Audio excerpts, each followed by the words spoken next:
ಪ್ರಿಯ ವೀಕ್ಷಕರೇ, ನನ್ನ ಹೆಸರು ವಸುಂಧರಾ ಅಂತ. ನಾನು ಪೊನ್ನಿಯಿನ್ ಸೆಲ್ವನ್ 5ನೇ ಪಾರ್ಟು ಈಗ 24ನೇ ಸಂಚಿಕೆಯನ್ನು ಓದ್ತಾ ಇದ್ದೀನಿ. ಇದು ಅಕ್ಷರಗಳು ತಮಿಳಲ್ಲಿ ಇದೆ. ನಾನು ಅದನ್ನು ಲೈವ್ ಆಗಿ ಹಾಗೆ ನೋಡಿಕೊಂಡು ಕನ್ನಡದಲ್ಲಿ ಹೇಳ್ತೀನಿ ಕಥೆಯನ್ನು. ನೀವು ನೋಡಿ, 5th ಪಾರ್ಟು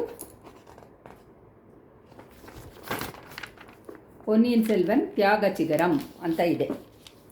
ಇದರಲ್ಲಿ ನಾನು 24ನೇ ಪಾರ್ಟು ಓದ್ತಾ ಇದ್ದೀನಿ. ಈಗ ಶುರು ಮಾಡೋಣ. ಪೊನ್ನಿಯಿನ್ ಸೆಲ್ವನ್ 5ನೇ ಪಾರ್ಟು 24ನೇ ಸಂಚಿಕೆ. ಶುರುವಿನಲ್ಲಿ ಯಾವಾಗಲೂ ಥರ ಯೋಗಕ್ಷೇಮ ವಿಚಾರಣೆ ಆದಮೇಲೆ ಕುಡುಮಳೂರು ದೊಡ್ಡವೇಳರು ಅಲ್ಲಿ ಸುತ್ತಿ ಇರೋರನ್ನು ನೋಡಿ ಹೇಳಿದರು, ನಾನು ಯಾರ್ಯಾರಿಗೆ ಅಂತ ತೂದುವನ್ನು ಕಳಿಸಿ ಗೂಢಚಾರಿಯನ್ನು ಕಳಿಸಿ ಇದನ್ನು ಅವ್ರುಗಳಲ್ಲಿ ಹತ್ತತ್ರ ಎಲ್ಲರೂ ಇಲ್ಲಿ ಬಂದು ಸೇರಿದ್ದೀರಾ. ತಿರುಕೋವಲೂರು ವಯಸ್ಸಾದವರು ಮಲೆಮಾನ್ ರಾಜ ಮಾತ್ರ ಬರಲಿಲ್ಲ. ಅವರು ಬರದೇ ಇರೋದಕ್ಕೆ ಸರಿಯಾದ ಕಾರಣ ಇರುತ್ತೆ ಅಂತಲೇ ನಾನು ತಿಳ್ಕೊತೀನಿ. ತುಂಬ ಅಪಾಯಕರವಾದ ಕಾರ್ಯ ಅಂತ ಹೇಳಿ ಎಲ್ಲರೂ ಹೇಳುವ ಹಾಗೆ ಕಾರ್ಯದ ಬಗ್ಗೆ ಯೋಚನೆ ಮಾಡೋಕ್ಕೆ ನಾವು ಇಲ್ಲಿ ಬಂದಿದ್ದೀವಿ. ಸೋಳ ಕುಲದವರಿಂದ ಸುಂದರ ಸೋಳ ಚಕ್ರವರ್ತಿ ಅಂದ್ರೂ ನಾವು ಎಲ್ಲರೂ ಎಷ್ಟು ಭಕ್ತಿಗೊಂಡಿದ್ವಿ ಅನ್ನೋದು ಲೋಕವೇ ಪ್ರಸಿದ್ಧವಾದಿದ್ದು.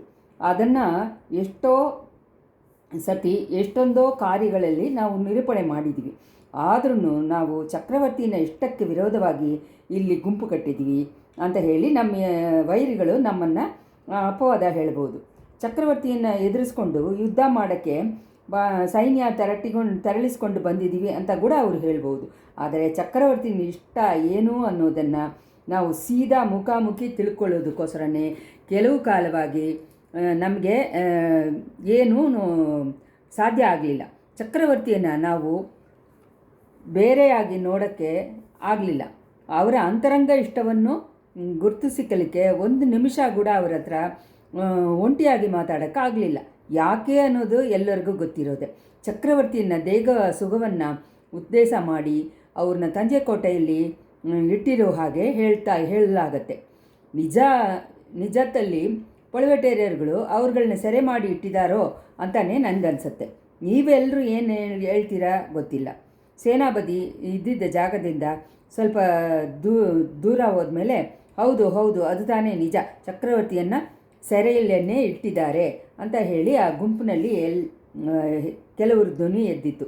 ನೀವು ಆಮೋದನೆ ಮಾಡೋದ್ರಿಂದ ನಾವು ಎಲ್ಲರೂ ಒಂದೇ ಥರ ಫೀಲಿಂಗು, ಒಂದೇ ಯೋಚನೆ ಕೊಂಡಿರೋರು ಅಂತ ಅನಿಸುತ್ತೆ.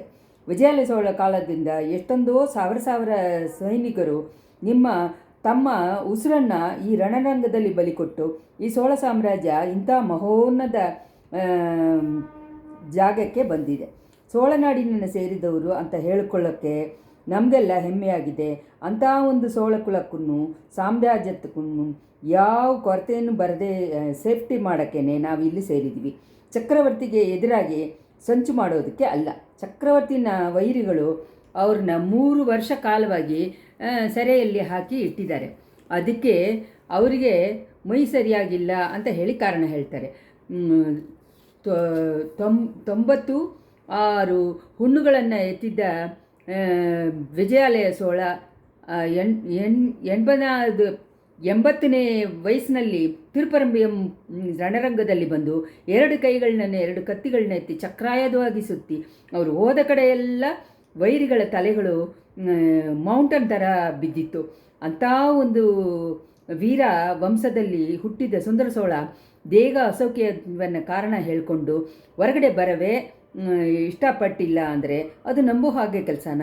ಚಕ್ರವರ್ತಿಯನ್ನು ಸೆರೆ ಹಾಕಿರುವ ದ್ರೋಗ ಸಿಂಧನೆ ಆದವರು ಪಿಲ್ಲಿ ಶೂನ್ಯ ಮಾಯ ಮಂತ್ರ ವಿದ್ಯೆಗಳನ್ನು ಕೊಂಡು ಅವರಿಗೆ ಮೆಂಟಲಿ ಪ್ರಾಬ್ಲಮ್ಮನ್ನು ಉಂಟು ಮಾಡಿಬಿಟ್ಟಿದ್ದಾರೆ ಅಂತ ನನಗೆ ಅನಿಸುತ್ತೆ. ಚಕ್ರವರ್ತಿನ ಬುದ್ಧಿ ಸರಿಯಾಗಿದ್ದರೆ ಅವ್ರಿಗೆ ಭೀಮಾರ್ಜುನರ ಹಾಗೆ ಇರುವ 2 ವೀರ ಮಕ್ಕಳಿರುವಾಗ ರಣರಂಗದನ್ನೇ ಕಣ್ಣಾಲೆ ಕಂಡರಿಯಾದ ಮಧುರಾಂಧಕನಿಗೆ ಪಟ್ಟ ಕಟ್ಟಕ್ಕೆ ಇಷ್ಟಪಡ್ತಾರಾ? ಇವಾಗ ಎಲ್ಲರೂ ಒಂದೇ ಧ್ವನಿಯಲ್ಲಿ ಚಕ್ರವರ್ತಿನ ಇಷ್ಟ ಅದು ಅಂತ ನಮಗೆ ಹೇಗೆ ಗೊತ್ತಾಗತ್ತೆ ಅಂತ ಕೇಳಿದರು. ನಮಗೆ ಸೀದಾ ಗೊತ್ತಾಗಲ್ಲ, ಪழுವೇಟೆಯರುಗಳು ಕಟ್ಟಿಬಿಟ್ಟ ಕಥೆಯಾಗಿರ್ಬೋದು. ಆದರೆ ನಾವು ಮುಖ್ಯಮಂತ್ರಿ ಅನಿರುದ್ಧ ಬ್ರಹ್ಮರಾಯರು ಕೂಡ ಅದನ್ನು ನಂಬ್ತಾ ಇದ್ದಾರೆ. ಅನಿರುದ್ಧರನ್ನು ಅವ್ರ ಜೊತೆ ಸೇರಿಬಿಟ್ಟಿದ್ದಾರಾ, ಯಾರು ಕಂಡಿದ್ದು ಅಂತ ಹೇಳಿ ಆ ಗುಂಪಿನಲ್ಲಿ ಒಬ್ಬರು ಹಾಗೇನೂ ಇರ್ಬೋದು. ಅದನ್ನು ಕಾರಣವಾಗಿಯೇ ನಿಜವನ್ನು ತಿಳ್ಕೊಳ್ಳೋದು ನಾವು ಇಲ್ಲೇ ಗುಂಪು ಕಟ್ಟಿರೋದಕ್ಕೆ ಇಂಪಾರ್ಟೆಂಟು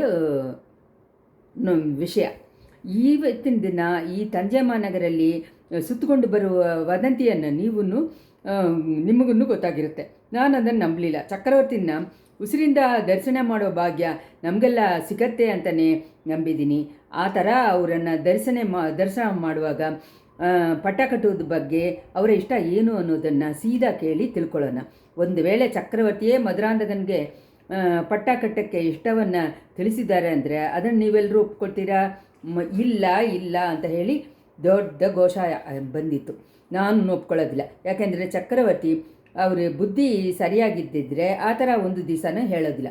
ಪರಾಂದ ಚಕ್ರವರ್ತಿನ ಕಾಲದಿಂದನೇ ಪಟ್ಟದ ಹಕ್ಕನ ಬಗ್ಗೆ ವಿಷಯ ತೀರ್ಮಾನ ಆಗಿಬಿಟ್ಟಿದೆ. ಸುಂದರ ಸೋಳನು ಅವರ ಸಂತತಿಗಳನ್ನೇ ತಂಜೆ ಸಿಂಹಾಸನವನ್ನು ಹತ್ತಬೇಕು ಅನ್ನೋದು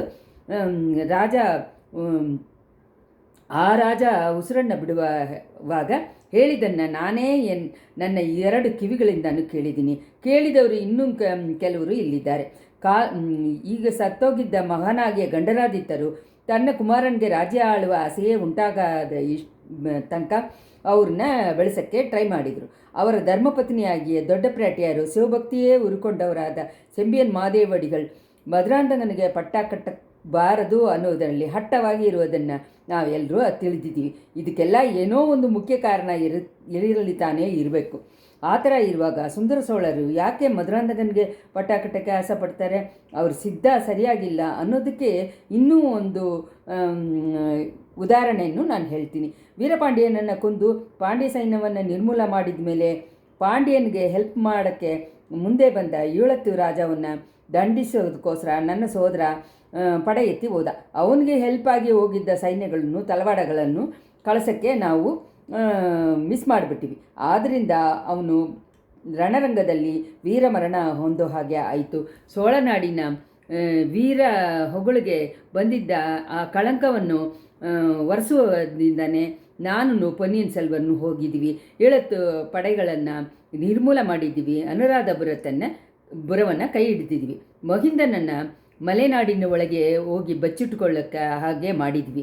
ಧನಾಧಿಕಾರಿ ಪழுವೇಟರೆಯರು ನಮ್ಮ ಜೊತೆ ಸಪೋರ್ಟ್ ಮಾಡಿಲ್ಲ ಅನ್ನೋದು ನಿಮ್ಗಳಿಗೆಲ್ಲ ಗೊತ್ತು. ನಿಮ್ಮಲ್ಲಿ ಇಲ್ಲಿ ಬಂದಿರುವ ವರ್ತಕ ಮಹಾಜನಗಳು ತಿಂಡಿ ಸಾಮಾನುಗಳನ್ನು ಕಳಿಸೋಕ್ಕೆ ತುಂಬ ಹೆಲ್ಪ್ ಮಾಡಿದ್ದೀರಾ. ಆದ್ರೂ ನಮ್ಮ ಸೈನಿಕರು ಎಷ್ಟೊಂದೋ ಕಷ್ಟಗಳನ್ನು ಅನುಭವಿಸೋ ಹಾಗೆ ಆಯಿತು.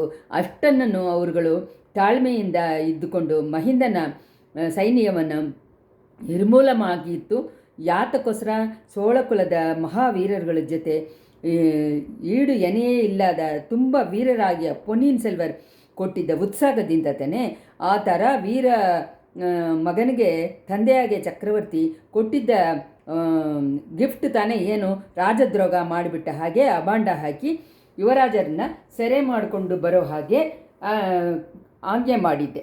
ಸಿತ್ತ ಸ್ವಾಧೀನ ಇರುವ ಒಬ್ಬರು ಈ ಥರ ಹಾಗೆ ಹೇಳೋಕ್ಕಾಗತ್ತಾ? ಸೇನಾಧಿಪತಿ ತಿರ್ಗಾನು ಚಕ್ರವರ್ತಿನ ಆಜ್ಞೆ ಬಗ್ಗೆನೇ ಮಾತಾಡ್ತಾ ಇದ್ದೀರಾ? ಚಕ್ರವರ್ತಿ ತಾನೇ ಆ ಕಟ್ಟಲೆಯನ್ನು ಕಳಿಸಿದ್ದಾರೆ ಅನ್ನೋದಕ್ಕೆ ಏನು ಪ್ರೂಫು ಅಂತ ಸಭೆಯಲ್ಲಿದ್ದವರು ಒಬ್ಬರು ಕೇಳಿದರು. ಅದಕ್ಕೆ ಪ್ರೂಫ್ ಏನಿಲ್ಲ, ಆದರೆ ನಿಜವನ್ನು ನೋಡಿ ಸೀದಾ ತಿಳ್ಕೊಳ್ಳೋಕ್ಕೆ ಇಷ್ಟಪಟ್ಟು ತಾನೆ ಇಲ್ಲಿ ನಾವೆಲ್ಲ ಸೇರಿದ್ದೀವಿ. ಚಕ್ರವರ್ತಿಯನ್ನು ಸಮ್ಮದ ಇಲ್ಲದೆ ಇಂಥ ಒಂದು ದಂಡನೆಯನ್ನು ಹಾಕಿದ್ದಾರೆ ಅಂದರೆ ಈ ಸೋಳ ಸಾಮ್ರಾಜ್ಯ ಎಷ್ಟು ಭಯಂಕರವಾದ ಸಿಚುವೇಷನ್ನಲ್ಲಿ ಇದೆ ಅಂತ ನೀವು ಚಿಂತನೆ ಮಾಡಿ ನೋಡಿ. ಹಿಂದೆ ಬರುವ ಎಲ್ಲವನ್ನು ಅಂದ್ಕೊಂಡು ನೋಡಿ. ಸೆರೆ ಮಾಡೋಕ್ಕೆ ಬಂದಿದ್ದ ಸೈನಿಕರು ಯುವರಾಜರನ್ನ ಸೆರೆ ಮಾಡೋಕ್ಕೆ ನೆಗ್ಲೆಕ್ಟ್ ಮಾಡಿಬಿಟ್ರು. ಯುವರಾಜ ತಾವಾಗವೇ ತಂದೆಯನ್ನು ಕಟ್ಟಲೆಗೆ ಅವರ ಮೇಲೆ ಹಾಕಿಕೊಂಡು ಪಾರ್ಥಿಬೇಂದ್ರ ಪಲ್ಲವನ್ನು ಕಪ್ಪಲಲ್ಲಿ ಹತ್ತಿ ಬಂದರು. ಆ ಕಪ್ಪಲು ಬಿರುಗಾಳಿಯಿಂದ ಸಿಕ್ಕಿಕೊಂಡಿತ್ತಂತೆ. ಆವಾಗ ಯುವರಾಜ ಕಡಲಲ್ಲಿ ಮುಳುಗಿ ಸತ್ತೋಗಿದ್ದಾಗೆ ಒಂದು ವದಂತಿ ಹೊರಟಿತು. ಇದನ್ನು ನಾನು ನಂಬಲಿಲ್ಲ. ಪೊನ್ನಿಯಿನ್ ಸೆಲ್ವನನ್ನು ಸಮುದ್ರರಾಜನು ಅಪಹರಿಸಿಕೊಳ್ಳಲ್ಲ ಅಂತ ಹೇಳಿ ಸ್ಟ್ರಾಂಗ್ ಆಗಿ ನಂಬಿದ್ದೀನಿ. ಆ ಕಪ್ಪಲ್ಲ ಬಂದೆ ಎಲ್ಲರೂ ಉಸಿರು ಬದುಕಿರುವಾಗ ಯುವರಾಜ ಮಾತ್ರ ಹೇಗೆ ಕಡಲಲ್ಲಿ ಮುಳುಗಿ ಸಾಯಕ್ಕಾಗತ್ತೆ? ಈ ಥರ ಆದ್ದರಿಂದ ಯುವರಾಜ ಗೆರೆ ಹತ್ತಿದ ತಕ್ಷಣ ಅವರನ್ನು ಸೆರೆ ಮಾಡಿ ಕೆ ಸಂಚು ನಡೆದಿರಬೇಕು. ಈ ಸಂಚನ್ನು ಗೊತ್ತಿದ್ದುಕೊಂಡ ಯುವರಾಜ ತಪ್ಪಿ ಹೋಗಿ ಎಲ್ಲೋನೋ ಭದ್ರವಾಗಿದ್ದಾರೆ. ಸರಿಯಾದ ಸಮಯದಲ್ಲಿ ಒಳಗಡೆ ಹೊರಟಿ ಬರ್ತಾರೆ ಅಂತ ನಾನು ನಂಬಿದ್ದೆ. ನಿಮ್ಮಲ್ಲಿ ಎಲ್ಲರೂ ಆ ಥರ ನಂಬಿದ್ದ ಹಾಗೆ ಹೇಳಿದ್ದೀರಾ. ನಮ್ಮ ನಂಬಿಕೆ ಇವಾಗ ನೆರವೇರಿತು. ನಾಗಪಟ್ಟಣದಲ್ಲಿ ಬಿರುಗಾಳಿ ಹೊಡೆದಿದ್ದ ಆವತ್ತಿನ ದಿವಸ ಯುವರಾಜ ಹೊರಗಡೆ ಬಂದರು ಅಂದ ಹಾಗೇನು ಸೋಳನಾಡಿನ ಮಕ್ಕಳು ಅವ್ರನ್ನ ಕೋಲಾಹಲದಿಂದ ಬರಮಾಡಿ ತಂಜೆಗೆ ಕರ್ಕೊಂಡ್ಬಂದಿದ್ದಾರೆ ಅನ್ನೋದಂತೂ ತಿಳ್ಕೊಂಡೆ. ಅವ್ರುಗಳಿಗೆ ಸಪೋರ್ಟಾಗಿ ಇದ್ದಿದ್ದ ಉದ್ದೇಶದಿಂದನೇ ನಾವು ಈ ಕಡೆ ಬಂದು ಸೇರಿದ್ವಿ. ಆದರೆ ಸಂಚು ಮಾಡಿದವರು ತಿರ್ಗಾನು ತಮ್ಮ ಕೈಂಕರ್ಯವನ್ನು ತೋರಿಸ್ಬಿಟ್ರು. ಏನು ಅಂತ ಹೇಳಿ ಎಲ್ಲರೂ ವಿಚಾರದಿಂದ ಕೇಳಿದರು. ನಾನು ಈ ಗುಂಪಿಗೆ ಬರೋಕ್ಕೆ ಕೆಲವು ನಿಮಿಷಗಳ ಮುಂಚೆನೇ ಆ ಸುದ್ದಿ ಸಿಕ್ಕಿತ್ತು. ಇವತ್ತು ಬೆಳಗ್ಗೆ ತಿರುವಾರೂರಿನಿಂದ ಯುವರಾಜ ಹೊರಟು ಬಿಟ್ಟಿದ್ದ ಸಮಯದಲ್ಲಿ ಅವರು ಹತ್ತಿ ಬಂದಿದ್ದ ಯಾನೆಗೆ ಮದ ಹಿಡಿದು ಯಾನೆ ಪಾಗನನ್ನು ಎತ್ತಿ ಎಸೆದು ಬಿಡ್ತಂತೆ. ಆನೆ ಮದ ಹಿಡಿದು ಓಡಿಬಿಡ್ತಂತೆ. ಆವಾಗ ಬಂದಿದ್ದ ಕನ್ಫ್ಯೂಷನ್ನಲ್ಲಿ ಯುವರಾಜನು ಮಾಯ ಆಗ್ಬಿಟ್ರಂತೆ. ಅಯ್ಯಯ್ಯೋ, ಇದೇನು ವಿಪರೀತ, ದೈವಾನು ವಂಚಕರ ಜೊತೆ ಸೇರಿಬಿಡ್ತಾ ಅಂತ ಹೀಗೆ ಕೆಲವರು ಹೇಳೋಕ್ಕೆ ಶುರು ಮಾಡಿದರು. ಅವ್ರುಗಳನ್ನು ಸೇನಾಧಿಪತಿ ಕೈ ಕೂರಿಸಿ ಸೈಲೆಂಟಾಗಿರೋ ಹಾಗೆ ಮಾಡಿದರು. ಸುದ್ದಿಯನ್ನು ಮೊದಲು ಕೇಳಿದರೆ ತಕ್ಷಣ ನಾನು ಗತಿಗೆ ಕಲಗಿ ಹೋಗ್ಬಿಟ್ಟೆ. ಒಂದೇ ಸತಿ ಸಮಾಳಿಸಿಕೊಂಡು ತಾನೇ ಈ ಗುಂಪಿಗೆ ಬಂದು ಸೇರಿದ್ದೀನಿ. ಯುವರಾಜ ಅರುಣವರ್ಮ ರಣರಂಗದಲ್ಲಿ ಎಂಥ ಒಂದು ಪವಾಡವನ್ನು ತೋರಿಸಿದ್ರು. ಹಾಗೇ ಬುದ್ಧಿವಂತಿಕೆಯನ್ನು ಅವ್ರಿಗೆ ಜೊತೆ ಯಾರೂ ಇಲ್ಲ. ಸಂಚುಕಾರರನ್ನ ಬಲೆಯಲ್ಲಿ ಅಷ್ಟು ಸುಲಭವಾಗಿ ಅವರು ಸಿಕ್ಕಾಕೊಳ್ಳಲ್ಲ. ಆದಷ್ಟು ಬೇಗ ಅವ್ರ ಬಗ್ಗೆ ಒಳ್ಳೆ ಸುದ್ದಿ ಏನಾದರೂ ಸಿಗತ್ತೆ ಅಂತ ಹೇಳಿ ನಾನು ಎದುರು ನೋಡ್ತಾ ಕಾಯ್ತಾ ಇದ್ದೀನಿ. ಇದಕ್ಕೆ ಮಧ್ಯೆ ನಾವು ಏನು ಹೇಳಬೇಕು, ಈ ಇಕ್ಕಟ್ಟಾದ ಪರಿಸ್ಥಿತಿಯಲ್ಲಿ ಹೇಗೆ ನಡ್ಕೋಬೇಕು ಅನ್ನೋದ್ರ ಬಗ್ಗೆ ನಿಮ್ಮ ಅಭಿಪ್ರಾಯಗಳನ್ನು ತಿಳ್ಕೊಳ್ಳೋಕ್ಕೆ ಇಷ್ಟಪಡ್ತೀನಿ. ಈ ಥರ ಸೇನಾಪತಿ ತಾವು ಹೇಳಬೇಕಾದನ್ನು ಹೇಳಿ ಮುಗಿಸಿದ ಮೇಲೆ ಮಿಕ್ಕಿದವರೆಲ್ಲ ತಮ್ಮ ಯೋಚನೆಗಳನ್ನು ಹೇಳಿದರು. ಅವ್ರುಗಳಿಗೆ ಹೇಳಿದ್ದ ಯೋಚನೆಗಳು ಹತ್ತತ್ರ ಒಂದೇ ಥರನೇ ಇತ್ತು.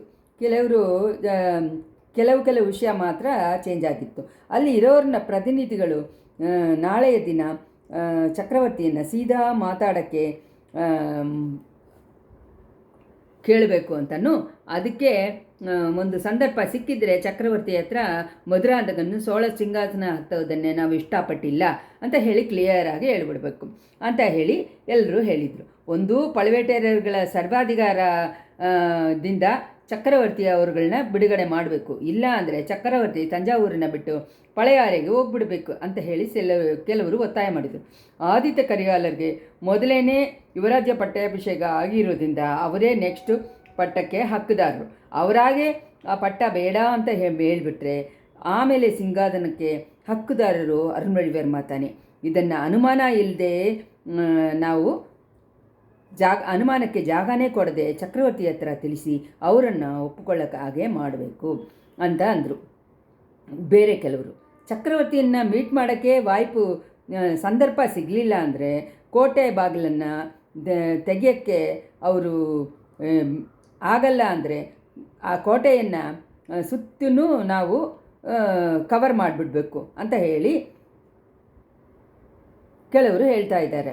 ಈ ಥರ ಸುತ್ತಿ ಇರೋದು ಯಾಕೆ? ತಕ್ಷಣ ಕೋಟೆ ಬಾಗಿಲನ್ನು ಮದಿಲುಗಳನ್ನು ಒಡೆಯೋ ಹಾಗೆ ಸೈನಿಕರನ್ನ ಬಿಡಬೇಕಾಗಿದ್ದಾನೆ ಅಂತ ಹೇಳಿ ಇನ್ನೂ ಕೆಲವರು ಹೇಳಿದರು.